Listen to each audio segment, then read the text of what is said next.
everyone, this is Lalit Singh from Jagran Public School, Lucknow. Welcome back again to another new presentation of Class 10 Social Studies, that is Money and Credit.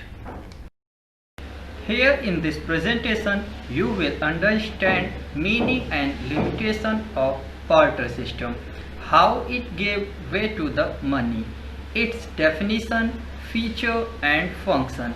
You will also learn about bank's role, credit and term of credits, types of sources of credits and how can we strengthen the income of rural masses. Now let's start with barter system. We know that in ancient days when there was no use of money, people used to exchange goods for goods to satisfy their wants without use of money. This was called barter system. However, with the passage of time, barter system had to be abandoned because of its inherent problems. The first problem that lies with barter system is double coincidence of wants. In barter system, it can be very difficult to find a person who fulfills this condition. Suppose you want to barter your apples with wheat, then you need to find a person who wants to barter his wheat for apples. Therefore, we need something that would satisfy both buyers and sellers without existence of double coincidence of wants. Other problems of barter system includes lack of common unit of measurement, lack of division of goods, problem of storage and loss of value. Let's understand about money. The use of money has removed the drawback of barter system. Money can be defined as anything which is generally accepted as a means of exchange, a measure and store of value, and which also acts as a standard of deferred payments. Money is used for various purposes from day-to-day transaction to saving for future. Functions of money may be broadly classified into two groups. The first is primary or basic function and another is secondary function. Primary function. In this category, the first function of money is that it acts as a medium of exchange for all goods and services. The use of money has greatly facilitated process of exchange by dividing it into two parts, that is sales and purchase. It has removed the drawback of double coincidence of wants found under barter system. Another work of money is that it helps to measure value of goods and services in terms of price. The use of money has completely removed the confusion regarding value of goods and services. Secondary function. The most important function of money is store of value. Money is the most convenient means to store wealth which does not lose its value quickly over time. It is the most accepted means to store wealth. Another function of money is transfer of value. Transfer of value is derived from the store of value function of money. It is used to transfer value from one place to another. As a traveler, when we move from one place to another, money helps us to make many transactions on the way and its destination. We can also transfer the money through banks. Modern forms of money. In ancient times, people used grains and cattle in form of money. Thereafter came metallic coins, gold, silver, and copper coins. Now, the modern form of money include paper notes and coins. In India, the Reserve Bank of India holds responsibility to issue currency notes on behalf of the central government. The rupee is widely accepted as medium of exchange in India. The modern form of money is currency, and deposits with banks are closely related to the modern banking system. Deposit with banks. People require only some cash for meeting their daily expenditures. Rest of the cash they deposit with banks by opening a bank account in their name. Money kept in bank is considered safe and also earns interest, since the deposit in the bank can be withdrawn anytime on demand, are called demand deposits. The payment are made by checks instead of cash. Check. Checks are an interesting facility offered by demand deposits, and they instruct the bank to pay a specific amount from the person's account in whose name the check has been made. Check also help in settling of payments without the use of cash, since checks also consist of all the essential features of money. They constitute money in the modern economy. Debit and credit cards. Debit card. A debit card allows you to make payments from the amount which is lying in your bank account. Credit cards. It provides money on credit. Payment through credit and debit card is done electronically, and this removes the need of carrying cash. Credit loans.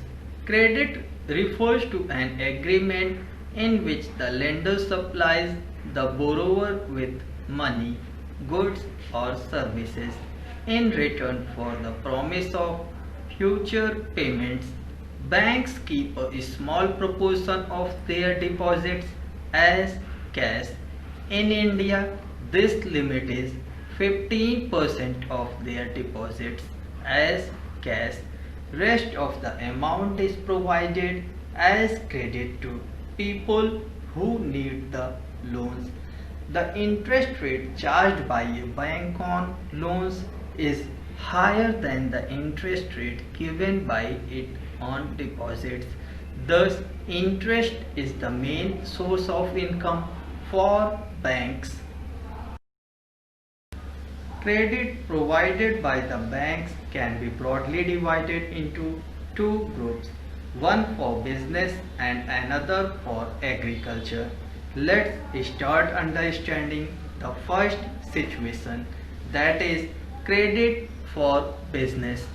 In this situation, a person borrows money for business activities with the promise to repay the loan at the end of the year when production work will be completed, and at the end of the year he makes a good profit from production activities, and he is able to pay the amount of loan.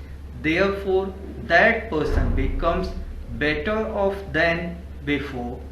In the second situation, that is credit for agriculture, a person borrows money for production activities with the promise to repay the loan at the end of the year when production work will be completed, and at the end of the year he is unable to repay the loan due to loss in production. For this term he comes under the situation of debt trap. Therefore, that person becomes worse off than before. Terms of credit: interest rate, collateral, documentation requirement, and the mode of repayment are collectively called as the terms of credit. Collateral. Collateral is an asset that the borrower owns and uses this as a guarantee to lender until the loan repaid. It includes property such as land titles, deposit with banks, livestock, gold, etc. If the borrower fails to repay the loan, the lender has the right to sell the asset or collateral to obtain his payment. Sources of credit. Sources of credit can be broadly divided into two groups. The first is formal sector. It includes credit from banks and cooperatives. Another is informal sector. It includes credit from traders, employers, friends, and relatives.